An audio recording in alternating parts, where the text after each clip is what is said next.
Hello, my name is Peter Raymer, and today we're going to talk about how to write a file in Microsoft Dynamics 365 for finance and operations. In a few videos past, I told you how you could read a file in D365. We then also looked at how you could export a file to Excel using an export button whenever you have a grid. As well as how you can use Excel to update data.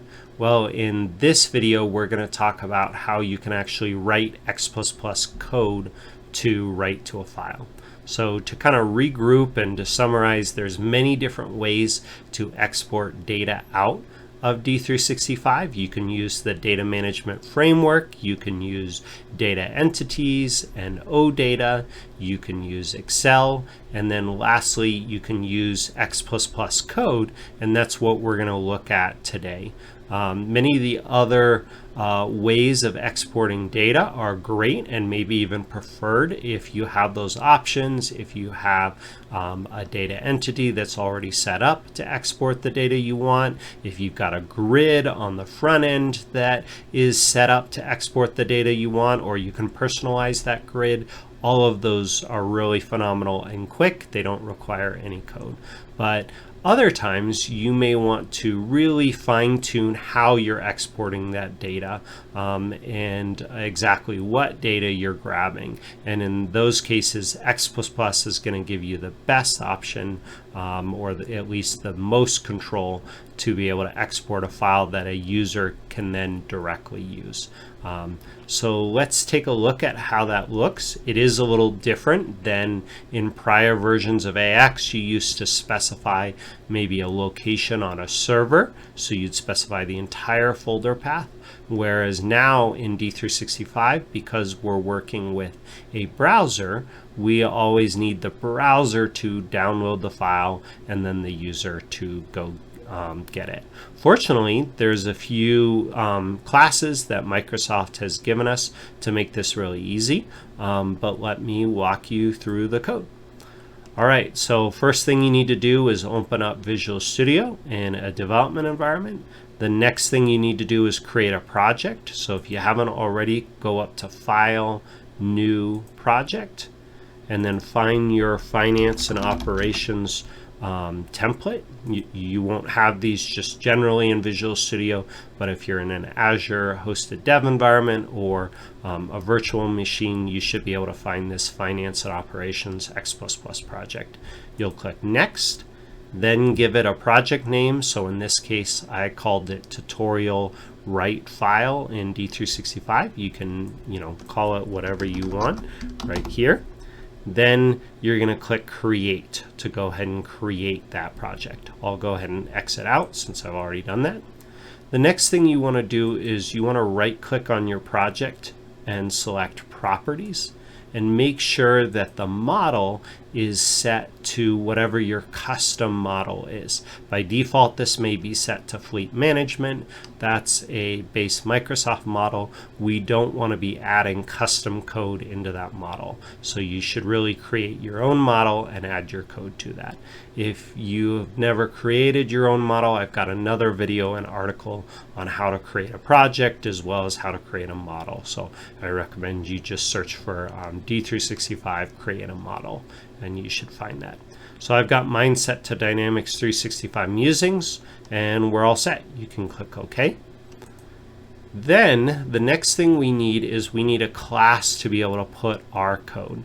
And so to do that, right click on your project again, select Add, New Item. This is what we do for creating kind of every single object we need, and click New Item.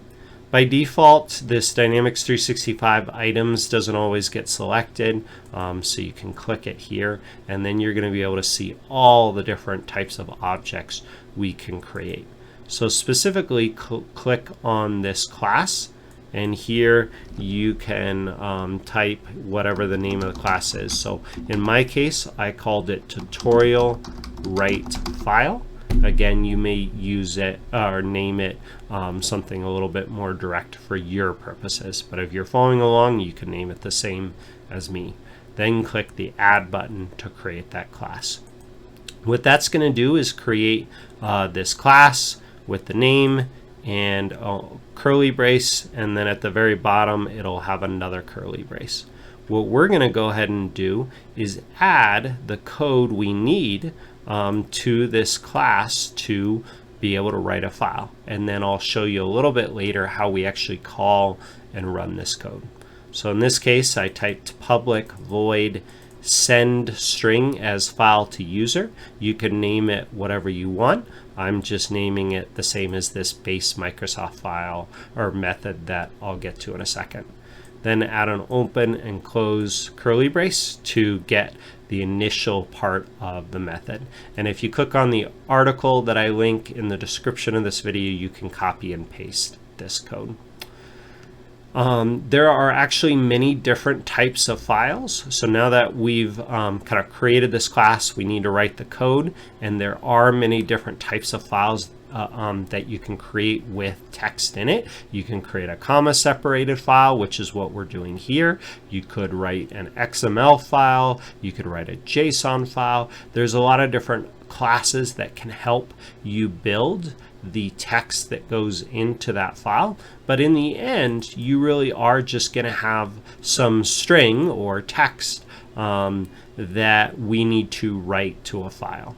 So in this case we're creating a comma separated file, or a CSV, and CSVs often have what's called a header, and a header is really just a row where the first row is not actual data. It just lists what type of data you're gonna put into each row of the data in each column. So in this case, my first our header is item ID, comma, item name, comma, item group.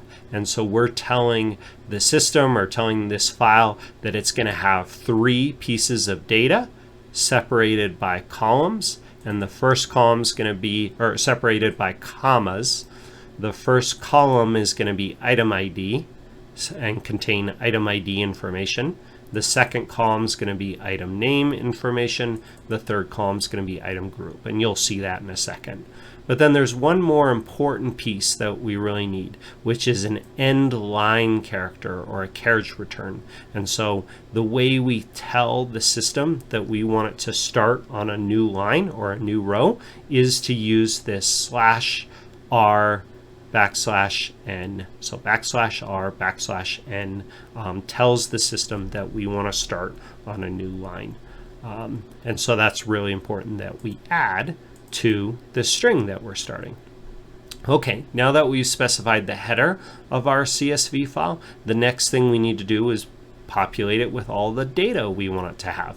So your example may be very different. Maybe you're exporting sales orders, maybe you're exporting customers or vendors or inventory, lots of different things you can export. In this case, I decided to export items. So invent table is the name of the table that contains our items. I declared a new variable called it invent table, and now I'm using a while select loop to loop through each record that is in this table, and it's going to store each record as it loops through into this variable called invent table.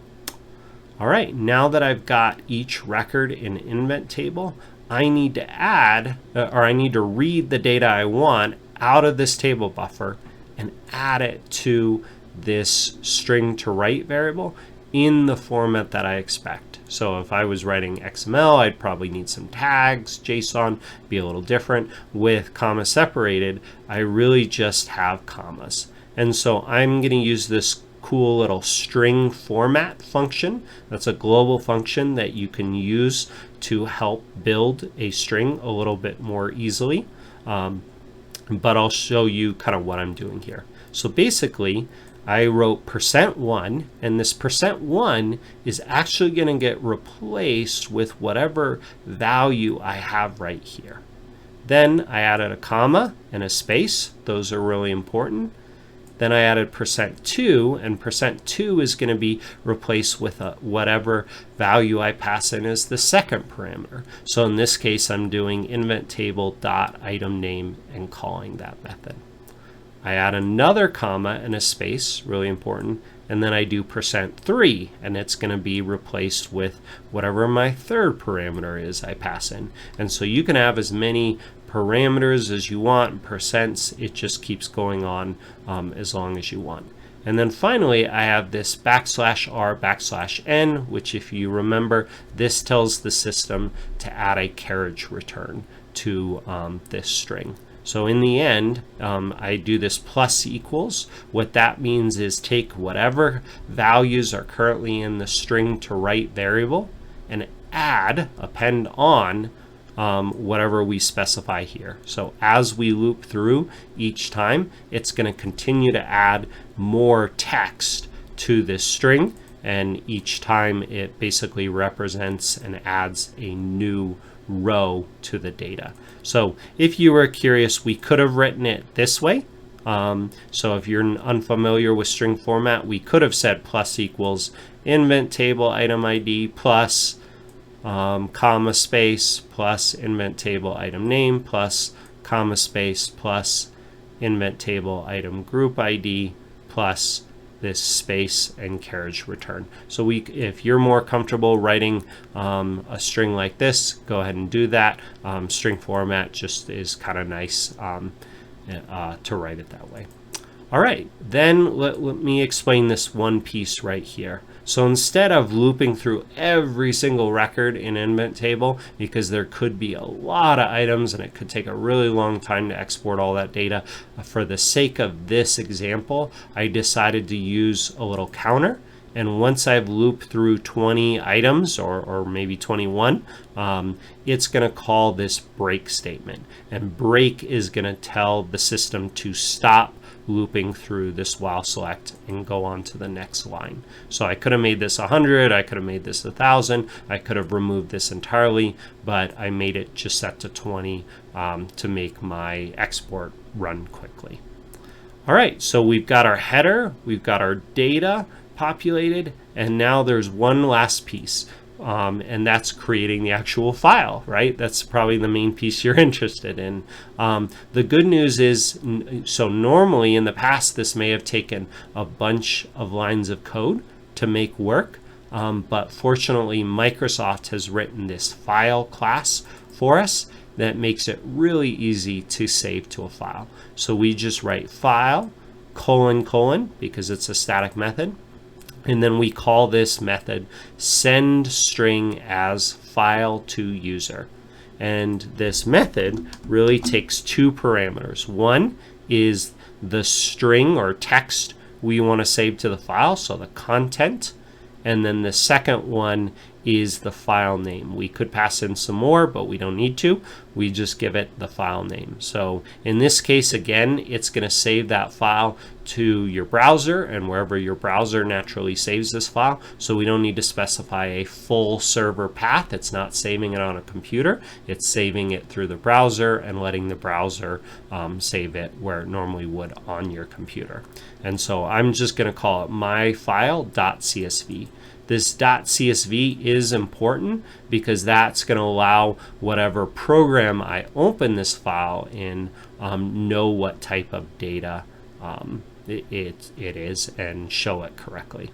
All right, so that's really it. The key of this all comes down to this line right here where we say send string as file to user. All right, so I've written a class, I've written a method, but how do I actually call it? So let me walk you through a few more steps so that we can actually call it from the front end of D365. So anytime you need to call a method or class code from a menu item, we really need a main method. So I could have added a main method to this class, but maybe I want to reuse this method in other ways. I don't want this class always to be callable. So instead, I created another class called call tutorial WriteLine, not all that original of a name, and I added this main method here, and then I instantiated that class, and then I called the method on it. So definitely what you can do if you're following along is right click on your project, say add new item. You can either specify a class or a runnable class or job. Give it a name such as call tutorial write file or whatever you like, and then click the add button. Now that you've done that, it should bring up this class and the main method. You can then add these 2 lines of code kind of yourself. And now we've got a class with a main method. The next step, there's 2 more steps, is to add an action menu item and then to add that action menu item to a menu. So let's go ahead and do that. The way we add an action menu item is, again, we right click on our project, select add, new item, select Dynamics 365 items, and then action menu item is this first one right here. So we can just give it a name and call it call tutorial write file. In general, it's kind of a best practice to name your menu items and your class that you're calling the same thing. Then click add. I already did that, so I'll click X out of here. Now that we have our menu item, we want to open it in this designer window. Then we want to select it, and if you right click and select properties, it'll show these properties down here in the properties window. And there's really 3 properties that are important for us to set. One, and the first, is we want to set this object type to class. So we're not calling a form or a report, we're calling a class. So set that to class. The next thing we want to set is the object to the name of the class we're calling. So in the very last step, we created a class called call tutorial write file. So I typed in call tutorial write file right here. If you're not seeing it, make sure you build and save, and then you should be able to type it in here. Then the third and last property we need to set is a label, so that when this menu item is shown on the front screen, the user knows what it is. So I called this call tutorial write file. Nothing too fancy there. All right, so we've done 2 of the 3 steps we needed. We created a class to call our other class. We created a menu item or action menu item to call this class. The next thing we need is we need a menu to call our action menu item. So to do that, there's really 2 options here. You come into the Application Explorer, you should go to User Interface, then first go to Menu Extensions. And in our case, we're going to try to add our menu to the Accounts Receivable menu. If you've got a different menu, look for the other one. But in this case, we're looking for Accounts Receivable. And then I'm really looking to see, have I already extended this menu for this model? So remember, I'm in the Dynamics 365 Musings model. And so if I've already extended this menu, then I just need to right click and say add to project. Then I'm done. I want to reuse this one. If I've not ever extended this menu, and this is my first time doing it, I need to actually come to this menus node, expand, find the accounts receivable menu, and I need to create an extension to this menu. So then you come down here, say create extension, and it'll go ahead and create a new extension and add it to your project like we're seeing right here. So you always want to add to the existing one if you have it. If not, you can create one.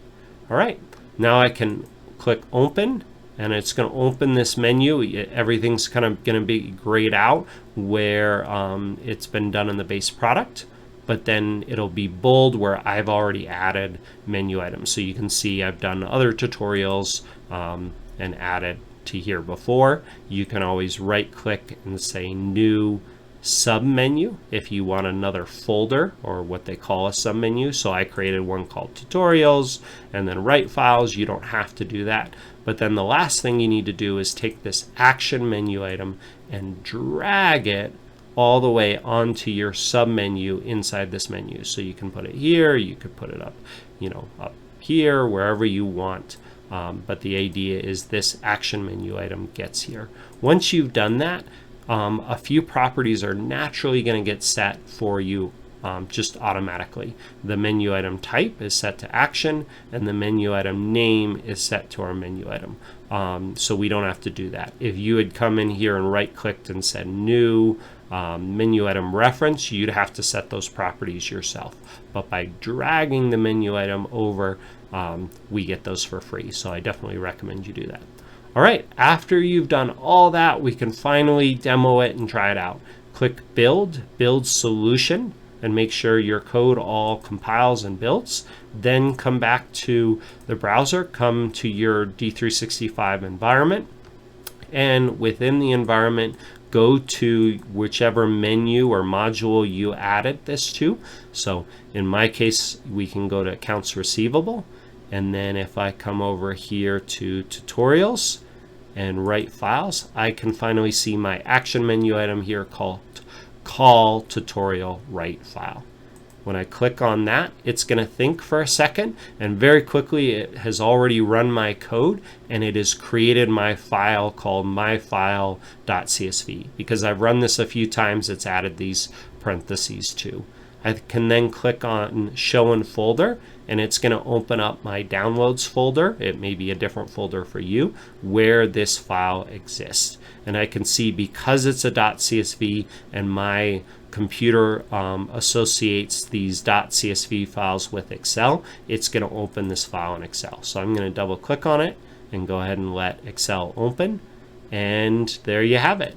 I can see our data exported into these different rows. We can see my header record, and then I can see each of my item IDs as well as my item names and item groups. And now I can work with this data, read it, do analysis on this data. This is really helpful. So kind of in conclusion and in summary, there are many different ways that we can export data out of D365. It really just depends on which systems needing it. If there's already data entities created that can export this data, and just the format you may want this data in. And so while there's many other ways that you can export data, if you really need fine control of that exported data, writing X++ is a great way to do it. And if you need a user to be able to access that file, you can write X++ code. So hopefully you've learned something new today. Thank you so much for watching. I really appreciate you watching. If you liked the video, click the like button. I also invite you to push the subscribe button as well. If there's other topics you would like to see a video on, please post in the comments and I'll see what I can do. I hope you learned something new today. Thank you.